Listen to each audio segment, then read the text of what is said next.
Welcome two times news Telugu. కరీంనగర్లో రాజస్థానుల మరియు మార్వాడీల ఆధిపత్యం కొనసాగుతోంది. చిరు వ్యాపారులు పొట్టకొడుతున్నారు. దాదాపు 300 మంది చిరు వ్యాపారుల కుటుంబాలను పొట్టకొడుతున్నారు అని కరీంనగర్ మొబైల్ టెక్నీషియన్ అసోసియేషన్ సభ్యులు ఆవేదన చెందుతున్నారు. హోల్సేల్ వ్యాపారం అని వచ్చి రిటైల్ వ్యాపారం చేస్తూ చిన్న వ్యాపారాలు చేసుకుంటున్న వారిని బెదిరిస్తూ వారికి జీవనోపాధి లేకుండా చేస్తున్నారు. ఇలాగే కొనసాగితే 300 మందికి ఉపాధి లేకుండా పోయింది అని కరీంనగర్ మొబైల్ టెక్నీషియన్ అసోసియేషన్ సభ్యులు ఆవేదన చెందుతున్నారు. లేబర్ కమిషనర్ తక్షణం స్పందించి మాకు తగిన న్యాయం చేయాలని డిమాండ్ చేస్తున్నారు. కొట్టగొట్టే విధంగా వ్యవహరిస్తూ ఉన్నారు.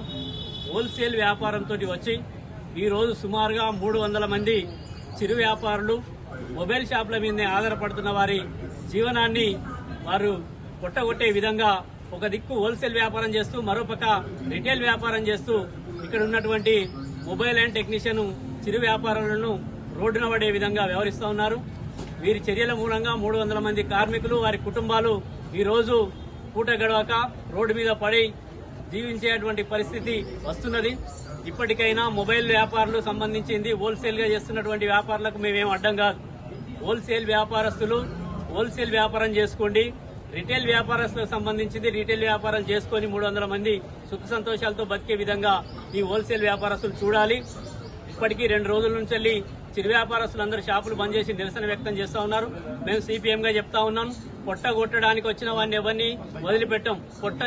వాడు బతకడానికి వస్తే మేము క్షమిస్తాం, వారికి బ్రతుకు తెరువు చూపిస్తాం. కానీ బతుకు తెరువు నిమిత్తంతో వచ్చి ఇక్కడ ఉన్న వాళ్ళందరినీ కూడా కొట్టగొట్టే విధంగా వ్యవహరిస్తే ఖబర్దారని చెప్పి కూడా ఈ సందర్భంగా హెచ్చరిస్తా ఉన్నాం. ఈ రోజే లేబర్ కమిషనర్ గారిని సిపి గారిని కూడా కలుస్తాం. లా అండ్ ఆర్డర్ విషయానికి సంబంధించింది కూడా పోలీసు యంత్రాంగం కూడా వాళ్ళ చర్యలను వాళ్ళు సక్రమంగా వాళ్ళు హోల్సేల్ వ్యాపారం చేసుకునే విధంగా కూడా చూడాల్సినటువంటి బాధ్యత ఉంది.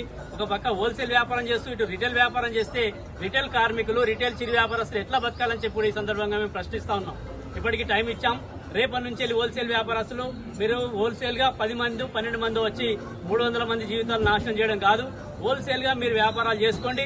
రిటైల్ వ్యాపారులు రిటైల్ వ్యాపారం చేసుకుంటారు. అలా కాకుండా వీరికి ఇబ్బంది కలిగించేటువంటి చేస్తే మీ షాపుల ముందు మీ 300 మంది కార్మికులతో సహా కూర్చుంటాం. మీరు రేపటి నుంచి షాపులు ఎట్లా తీస్తారో కూడా మేము చూస్తామని చెప్పి కూడా ఈ సందర్భంగా హెచ్చరిస్తా ఉన్నాం. ఇప్పటికైనా అధికార యంత్రాంగం కావచ్చు ఎవరైనా కానీ హోల్సేల్ వ్యాపారం చేసుకునే విధంగా రిటైల్ వ్యాపారం చేసుకునే విధంగా సహకరించాలని చెప్పి కూడా ఈ సందర్భంగా మేము అధికార యంత్రాంగానికి విజ్ఞప్తి చేస్తా ఉన్నాం. రేపు జరగబోయేటువంటి వారి కూడా మేము వినతి పత్రాలు కూడా లేబర్ కమిషనర్ గారిని, కలెక్టర్ గారికి కానీ, ఎస్పీ గారి కూడా సిపి గారికి రిప్రజెంటేషన్స్ కూడా ఇస్తాం. శాంతియుతంగా ఈ సమస్యలను పరిష్కరించే విధంగా చూడాల్సిన బాధ్యత అధికార యంత్రాంగం మీద కూడా ఉందని చెప్పి కూడా ఈ సందర్భంగా విజ్ఞప్తి చేస్తాం. గుడికందుల సత్యం.